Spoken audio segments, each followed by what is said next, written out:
ত্রয়োদশ জাতীয় সংসদ নির্বাচন উপলক্ষে প্রচার প্রচারণায় ব্যস্ত সময় পার করছে মুন্সিগঞ্জ ১ আসনের বিএনপি মনোনীত প্রার্থী শেখ মোহাম্মদ আবদুল্লাহ। তফসিল ঘোষণার পর দলের জয় নিশ্চিত করতে দলীয় প্রতীক ধানের শীষের পক্ষে জনসংযোগ করেছেন স্থানীয় নেতাকর্মীরা।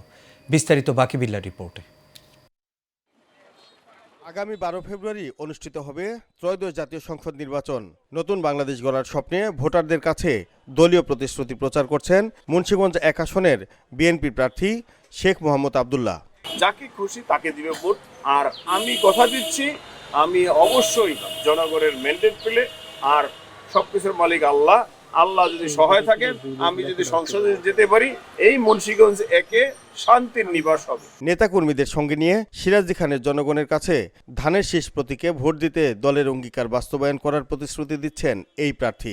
আগামী যে ১২ই ফেব্রুয়ারি সবাই যেন আনন্দের সহিত ভোট দিতে আসেন এবং সবাই যেন বিএনপিকে ভোট দেন, ধানের শীষে ভোট দেন। তবে সাধারণ মানুষ মনে করেন এলাকার উন্নয়নে সৎ ও যোগ্য প্রার্থীকে ভোট দিবেন ভোটাররা। সাধারণ মানুষ হিসাবে, সিরাজদি খানের বাসিন্দা হিসাবে, এবং আমি চাই একজন সৎ মানুষ আসুক।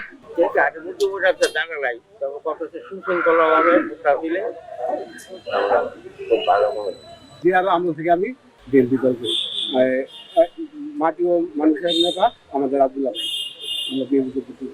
স্থানীয় জননিরাপত্তা নির্বিঘ্ন করতে সিরাজদি খান সার্কেলের সহকারী police super Mohammad Anwar Hossain Parvez Asian টেলিভিশনকে বলেন, নির্বাচনী প্রচারণায় আইন মেনে কাজ করতে হবে প্রার্থীদের। প্রত্যেকের সাথে আমাদের ওয়েল কানেক্টেড আমরা, যে ওনারা থানায় আসলে বা যে কোনো মাধ্যমে থানা মাত্র একটা মেসেজ দেওয়া যে আপনারা আপনাদের প্রচারণা সংযোগ সবই চালান, সমস্যা নেই, কিন্তু আইন শৃঙ্খলার বিঘ্ন ঘটে এই ধরনের কিছু যেন আপনারা না করেন। ত্রয়োদশ জাতীয় সংসদ নির্বাচনে দল নয় এলাকার উন্নয়নে কাজ করবে এমন যোগ্য প্রার্থীকে ভোট দিয়ে নির্বাচিত করতে চান স্থানীয় জনগণ।